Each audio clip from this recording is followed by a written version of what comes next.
Well, shalom, friends. You are in for a treat today on this Christian Friends of EMUNAH Israel webinar. We have a very special guest with us, Ariella Zeitlin, that we're going to come to in just a few moments.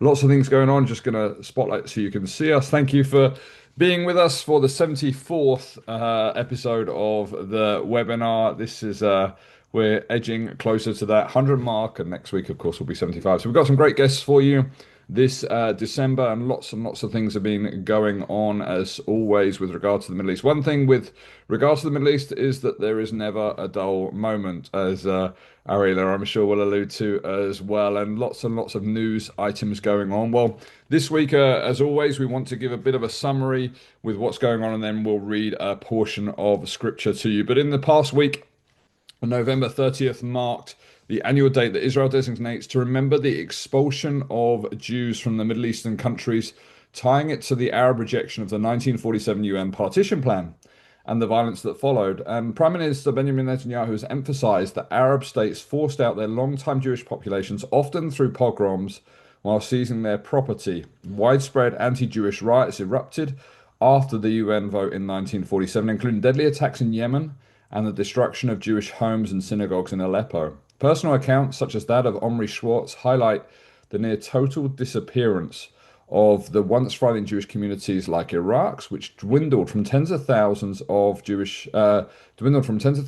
only a handful today. Despite the significant number of Jewish refugees, their story has received far less international attention than that of Arab refugees from the 1948 war, a disparity that is underscored in statements at the UN Human Rights Council, and yet some Middle Eastern Jews have preserved cultural connections to their countries of origin, with Moroccan Jews in particular serving as a cultural bridge following renewed diplomatic ties between Israel and Morocco. And I want to show you, just to paint the reality of this to you. I'm going to just share a screen grab with you and talk through it for a moment.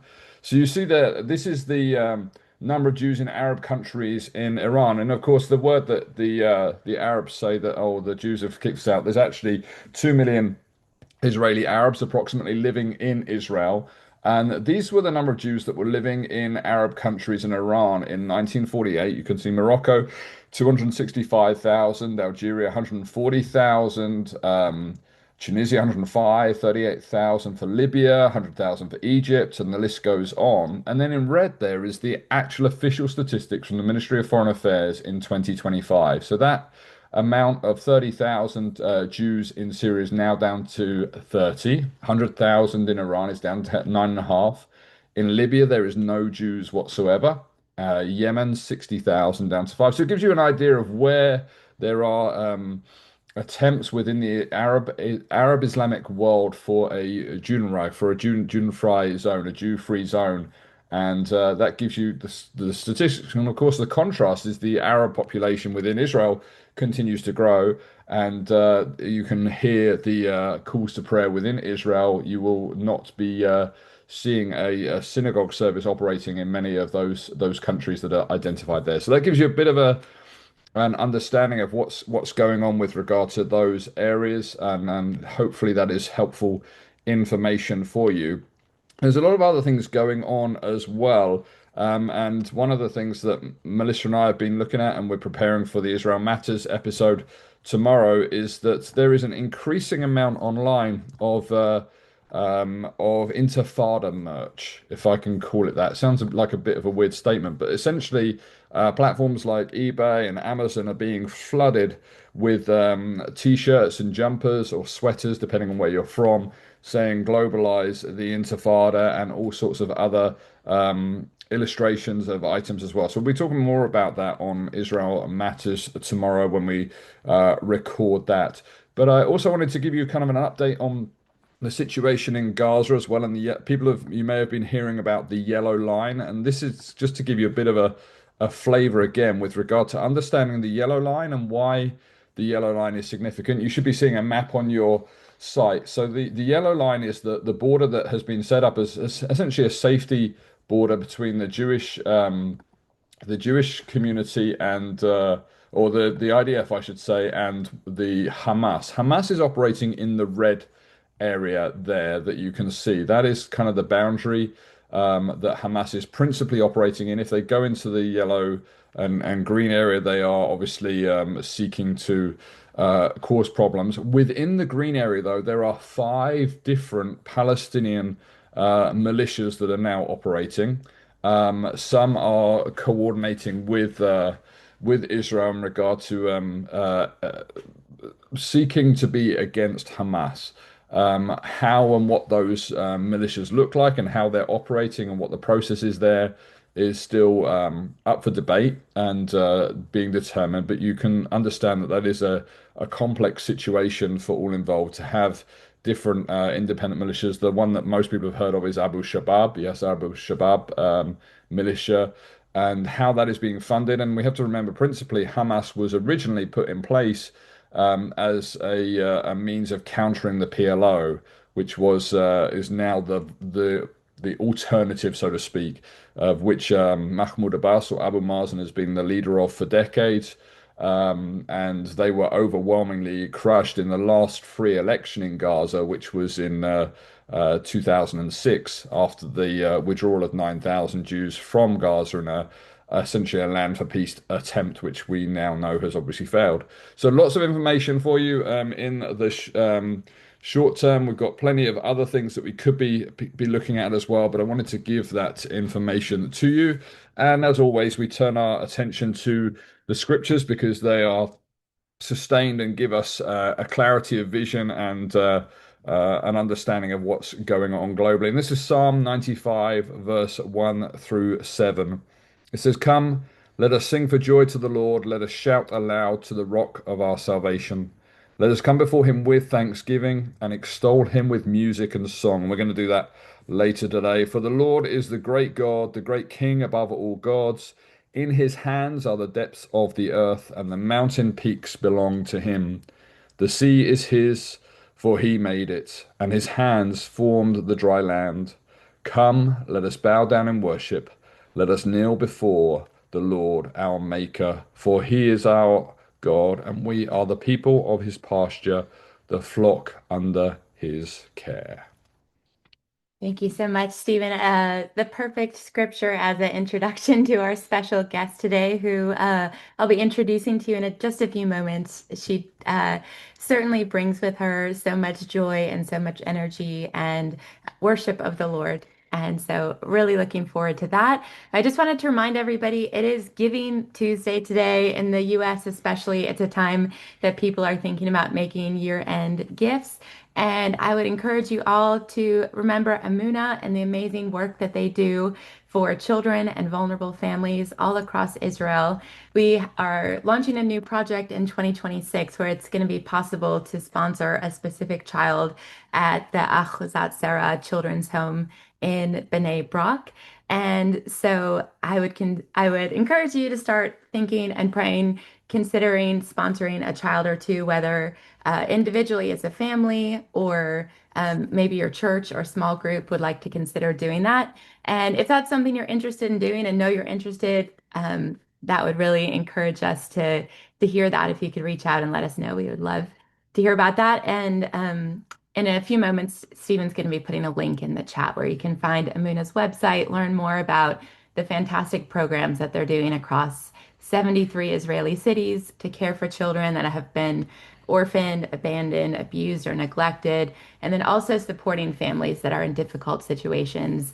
EMUNAH supports a number of war widows and their children with wraparound care, and that is something that you can get involved with too. We were actually in Israel several weeks ago and had the opportunity to visit one of the EMUNAH children's homes in Bnei Brak and saw that down next to their bomb shelter, they actually have a music therapy room for their children. And that's something I'm excited to talk with Ariella about is the power of music, the healing power of music. And EMUNAH definitely knows that and is using that to help children who have come from really difficult traumatic backgrounds find healing and hope and a place to express their emotions and to find healing. So definitely check out EMUNAH's website. And I want to show you quick. Well, actually, I'm gonna tell you a little bit about Ariella, and then we're gonna see. a short introduction video about her, and then we'll bring her into the conversation. So, Ariella Zeitlin is a world-renowned violinist known for her unique abilities to inspire audiences with a blend of humor, loop pedal, virtuistic violin playing, and the sweetest voice I ever heard. Born in Baltimore, Maryland, she was accepted to the esteemed Peabody School of Music at the age of 8, where she began her solo career under the guidance of uh, Mela Edwards. Apologies if I pronounced his name wrong. Performing with orchestras from the age of 10, she flew to Japan for her first international tour at the age of 13. So here's just a minute-long video that will give you a slight flavor of Ariella's talent and energy. They told me good Jewish girls need to be quiet, so I got loud.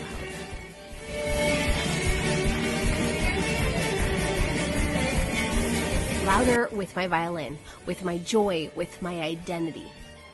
I have been through things that should have broken me, but instead they became my soundtrack. Every scar, every challenge, I turn it into a song.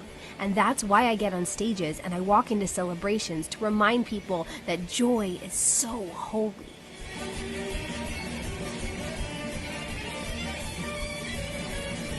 Love deserves to be celebrated with every note of our being.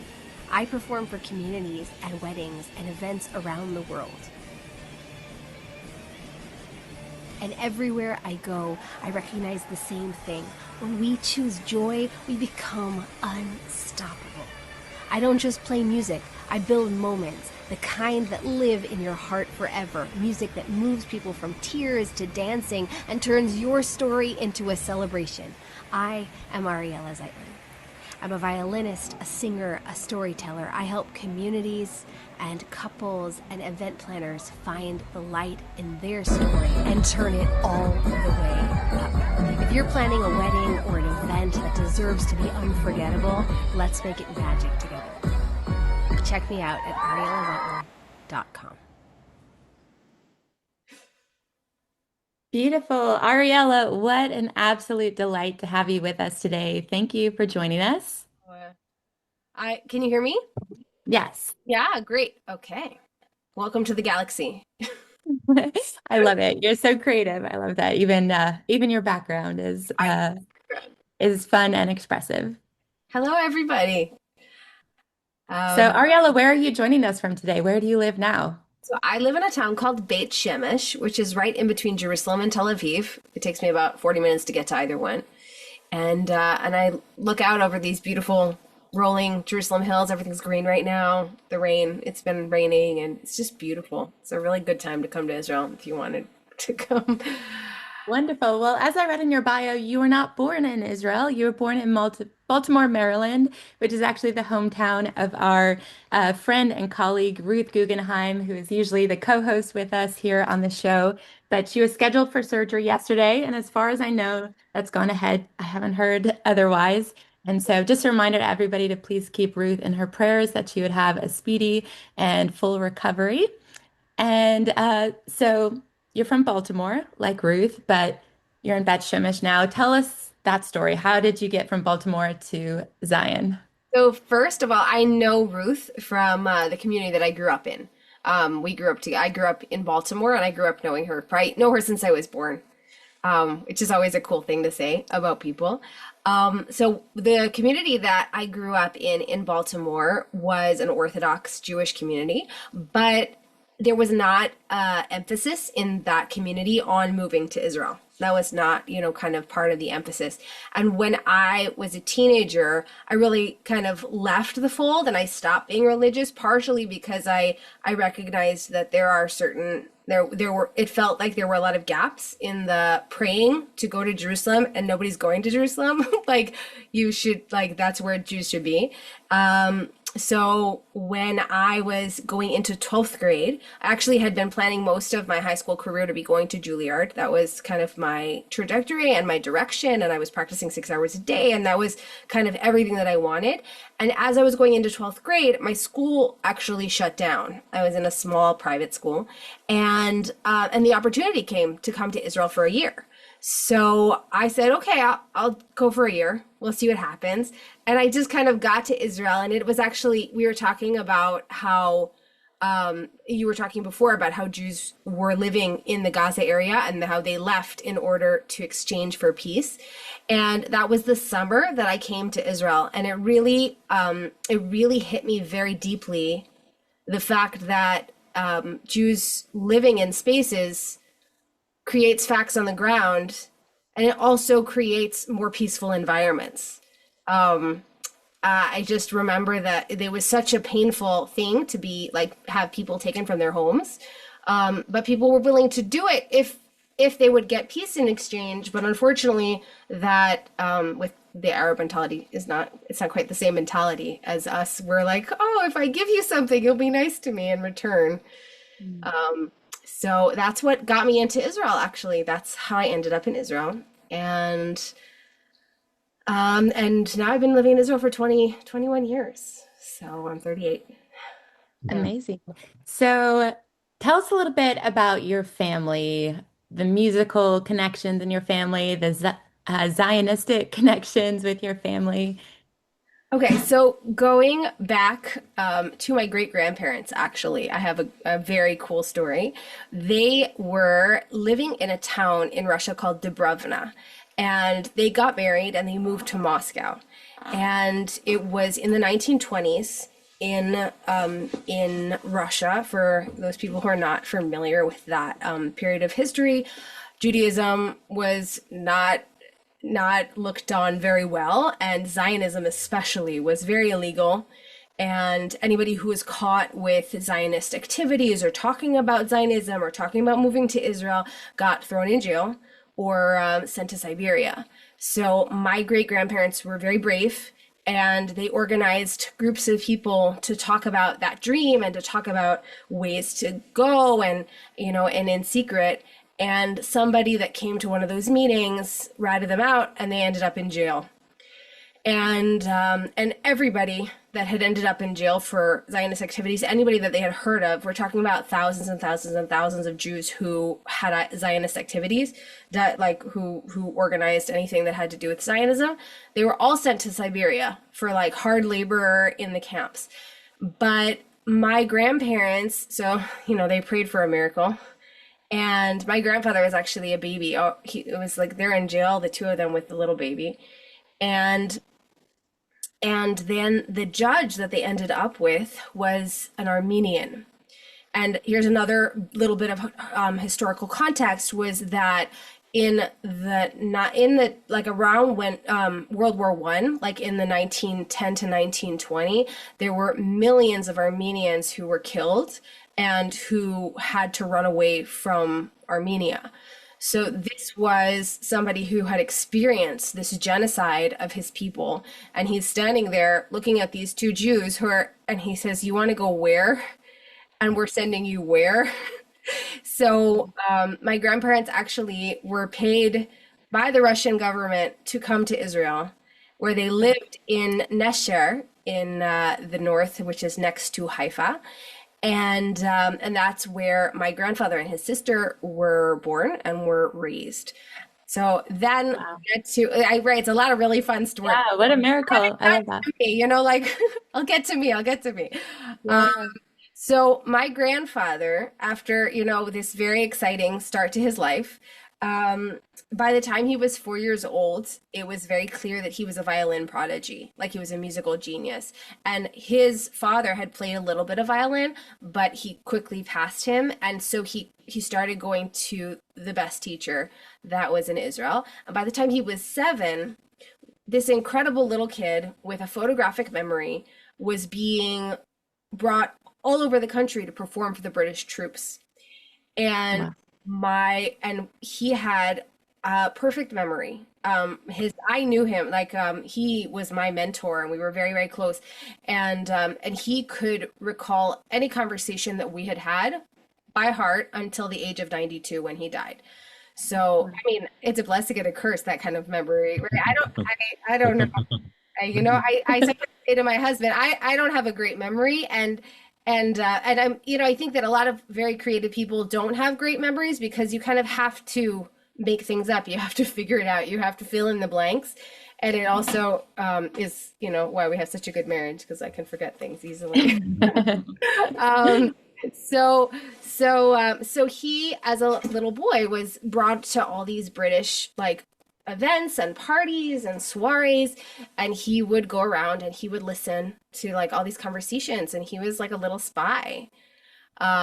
Is a little spy, and he collected intelligence for Jewish people. And when he was 11, he really surpassed like anything that was possible to do inside of Israel. So he went with his mother to New York, where he was he was the youngest person to ever get accepted to Juilliard at the age Wow. of 11. So that's my Wow. grandfather. All right. So you come by the talent, honestly. Ah, A strong legacy, family legacy. yeah. So that was my Wow. grandfather, and that was those kind of roots, which growing up there wasn't a big emphasis in my house on going to Israel or visiting Israel or even talking so much about Israel, but but um but I think that I think that kind of thing it's in your blood. It's in your blood. And my mother actually comes from a long line of Christian pastors. She is missionaries. She's a convert. She was Catholic. She grew up Catholic. And today I have a lot of people who call me an evangelical Jew. And I'm like, I talk about God, like I've got a lot of passion, and they're like, oof. Yeah, so that's kind of how I ended up in Israel, and it's kind of how my story kind of evolved. And yeah, that's Wow. Okay. So did you choose the violin? Did your parents choose it? Did it choose you? how I always kind of felt like it chose me. I brought it up with my parents when I was very little, that I wanted to play. And it was kind of a ridiculous thing for them, for first of all, because the relationship between my parents and my grandfather was not such a smooth relationship, and they didn't really want me going into that very intense classical world. So for a couple of years, like they said no, because they didn't want there to be that overlap. Mm. And I kept asking, and eventually I started with kind of a local teacher, and they didn't tell him, but it was very clear very soon that I was very excited about it, and it was going to be a big part of my life. So by the time I was 10, he was very involved in all of my studies, and I was homeschooled for a couple of years, and I was doing competitions, and I would fly. They lived in Rochester, New York, so I was in Baltimore, and I would fly to Rochester and spend a couple of days with my grandparents. And, I would sit with him as he taught for hours and hours and hours. And yeah, it's a very unique childhood, Wow. very interesting training. And yeah, that's my life. Amazing. Well, I'm sure your great grandparents would be so proud of you that you are back in the land, and your grandfather is so proud of you with the career you've made in violin in the land as well. So it seems only fitting while we have you on the show to have a couple musical interludes here. So you don't know that I've chosen this song, but I feel like I've spent the morning with you on your YouTube channel, enjoying your music. And one of my favorite is the Dublin Day video that you have. And it is beautiful. And maybe you could tell us a little bit about where it was shot as we're pulling it up here. That project. So wait, did I disappear? Am I still No, here? you didn't. We just have It's the it's screen it's ready just to ready go. for you. We can Uh, hear you. no, so that project, basically my very first album that I came out with, I called it Revelation. And it Mm, was kind of this exploration of who I want to be as a person and what is the type of music that I want to be putting out into the world. Um, so So it kind of explores a lot of different genres. And there's always a part of anybody who plays the violin and also is joyful as a human being, that we're very pulled towards Celtic and Irish music. So, so I had this, desire to like make like an upbeat Irish track, and that video actually. So I had a sponsor who is an Irish violinist, a very well known Marie Nesbitt, and she gave a violin. And basically, what we did as part of that project to promote the video was that we gave away her violin to the person who commented that we decided was the most worthy. And I like, what would you do with the violin if you got it? Okay. What would you do to like give it, like to do something good in the world? And hundreds of people responded, right? Everybody wants a violin. It's not cheap. It's, it's a really nice little present. Most people said, I'll make myself happy. Most people think, what am I going to do with this violin? I want it for me. I mean, most people kind of think that way. And then we had other people who said, oh, we will give it to this organization, or I'll learn how to play and I'll play at the old age home, just lots of like beautiful things. And somebody commented from EMUNAH, that they would give the violin to one of the girls in the school. There's a school with a music program.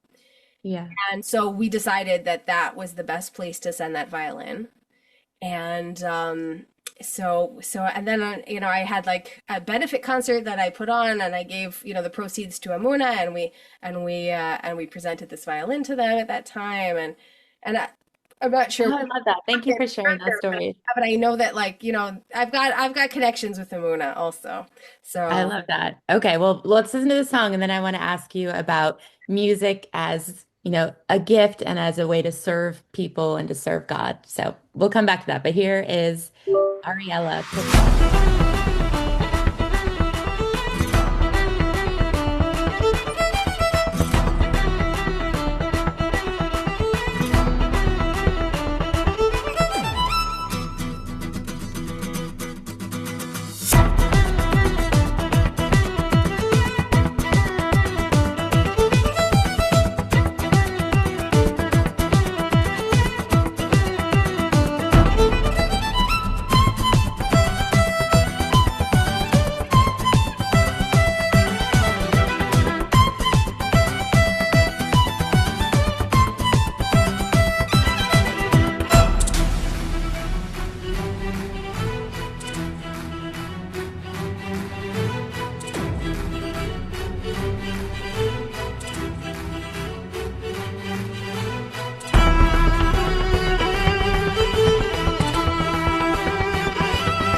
Muted. There we go. We just needed a minute to unmute there. Ariella, that is incredible. I love it. I love that we got a little tour of Jerusalem in the process. And I love how come the young people and children are joining you in the end because I'm sure that you have inspired so many young people in that way. And am I right that we saw a little glimpse of your husband? Yeah, right at the beginning, my handsome redhead on the guitar. That was him. Fantastic. Well, Stephen has put the link to Ariella's YouTube channel and website in the chat there. So if you go to her channel and look for Dublin Day, you can see the video and can rewatch it and see her husband in performing there with her. So Ariella, I was listening to some of your other videos and interviews this morning, and I love your heart to use music as a way to bring healing, to serve others, to serve God. Like, could you tell us a little bit about your theology of music, your view of music, the purpose of music, the power of music? So I have to say that it's been an evolving thing, right? This is life. We are in an evolution. And the way that I was trained was actually very competitive and very selfish. You have to practice a lot and you have to prove that you're the best. And there's a lot of like, let's compete so that we can decide who is the best one. And for a long time, I remember even after I got married, even, I would say to my husband, I just want to play my violin. I used to say that to him all the time. And he would say, don't worry, it's coming. It'll happen. It'll all happen. And then COVID happened. And wait, sorry, before COVID happened, I had a very successful year. And people started calling me and I was performing all over the place and I was doing a lot of weddings and a lot of traveling and I had two little kids at home and my ego became so big and so inflated that COVID was the worst thing that could happen to me, but it was also the biggest gift because what ended up happening for me is that COVID kind of showed me where my cracks were and it showed me where I needed to fix myself and where, I needed to be more humble. And I started I started therapy and I started healing and I started working on, kind of like cracking that ego open and stepping into it's okay and you are worthy as a human no matter what you do. Not based on what you accomplish, not based on how good you are, not based on your level of production. And I think that that's a really important starting point because once I cracked all that open and I stepped into that, it changed everything about the way that I saw myself, the way that I saw myself as an artist, and the way that I saw myself, you use the word ministry, the way that I saw myself as a channel for God in the world. And and kind of all the things that we don't talk about or that we're ashamed to talk about. I struggled with postpartum depression. I have, certain things that have, generational trauma that's like been passed down that I had to kind of open up and deal with and kind of recognize that I didn't want to pass it on to my children. So I had to, I had a lot of work around anger, a lot of work around even abuse, which, that I suffered and that I didn't want to pass on. So I think that and part of that process has been that I believe that I need to use my gifts to heal and I need to use what I have in this world to try to make the world a better place. So I think that whole journey has been it's transformed so much over the past 5-6 years. And the way that I perform is very intentional. So 2 years ago, I put together this children's show. I mean, it's a family show. It's amazing. Oh, you know what? We'll talk after this. Maybe I'll come to your community. It's called A Thousand Faces of a Hero. And the concept of the show is how do we achieve our dreams? And at the same time, how do we fight our fears? How do we fight our fears and achieve our dreams? How do we become the hero of our own story? And the whole thing is, I have to say, like, of my own self, I am a genius. And it's all movie music. So it's stuff that people relate to. And you come up with the different stages of how do we build a hero story. And here is how we experience this in our own life, in our own struggle with the villain, which is the fear that we come up against when we're trying to go for our dreams. So that's one program that I do, and I've done it in schools, and I've done it, in theaters, and it comes with like a whole curriculum that I can, that I do in schools. And it's just so important and so powerful and also so fun because, that's like also a gift, is that part of my personality is that I like having fun. I don't want to be serious and heavy all the time. So, and that's kind of every concert that I do, I think, what is the journey that I want to take these people on? So around, September time, I do a tour. I did a tour. I was in Vienna and Jerusalem, where I do a concert that's like a journey to faith. And I do that also for like a lot of mixed groups, which Christians and Jews, where it's like, what is faith? How do you get to faith? How do you deal with the stumbling blocks along the way to faith?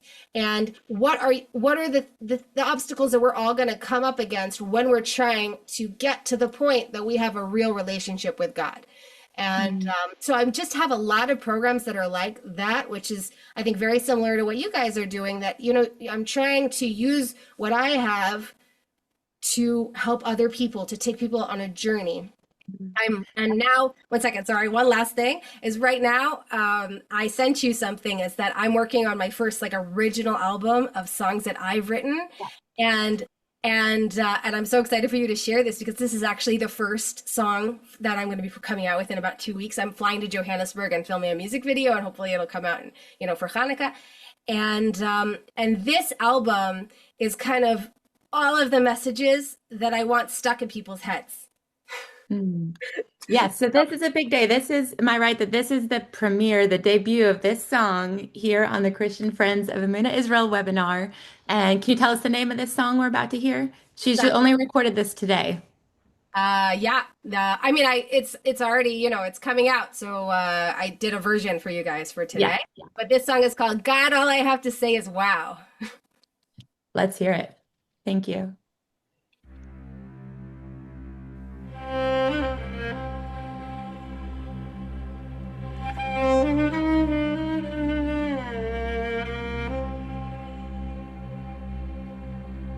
תודה תודה רבה, תודה על הניסים, תודה תודה רבה על כל הנפלאות, תודה תודה רבה, תודה על החיים, תודה שאתה בחרת אותנו מכל העמים.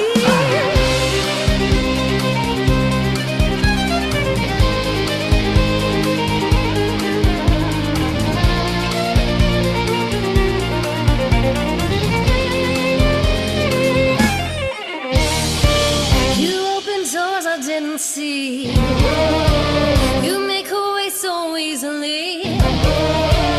I try to plan, you laugh out loud and lift me higher through the clouds. Every time I think I know, you surprise me and you show there's a better way somehow. God, all I have to say is wow. Sending blessings down every day, every minute. I'm so grateful that I'm in it. God, all I have to say is wow. For the love, for the light, for your plan, for the fight. Oh God, God, all I have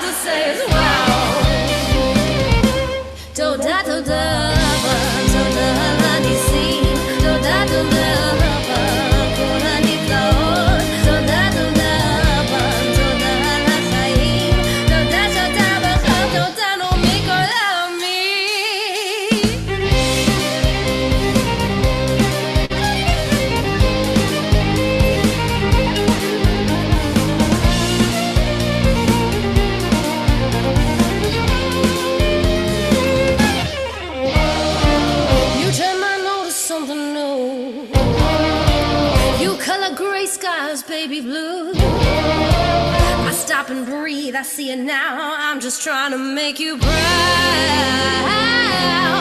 Every time I think I know, you surprise me and you show there's a better way somehow.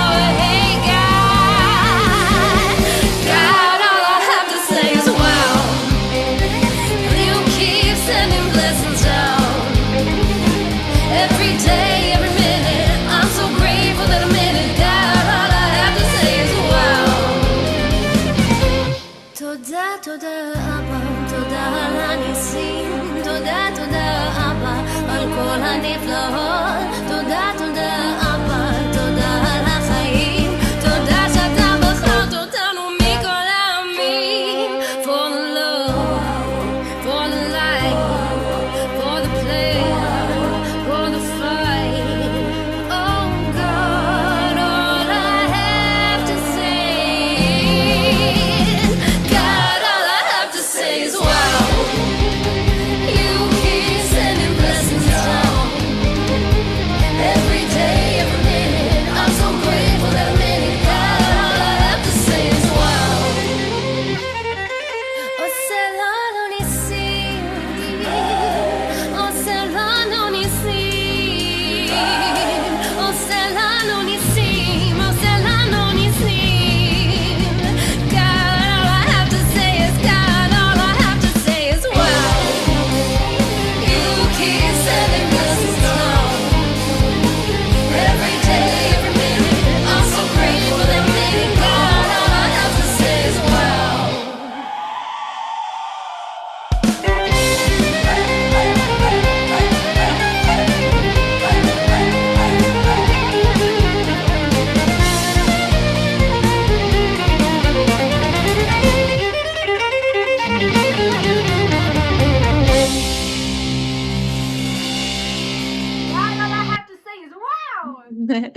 Wow, Ariella, thank you so much for sharing that with us. What a joy to hear that. I was looking through the faces of the Christian Friends of EMUNAH family here on the call, and everyone had big smiles on their faces. So definitely spreading joy. And unfortunately, we are out of time. We finish at we need to wrap up now, but thank you so much for sharing your joy, sharing your story, sharing your expertise.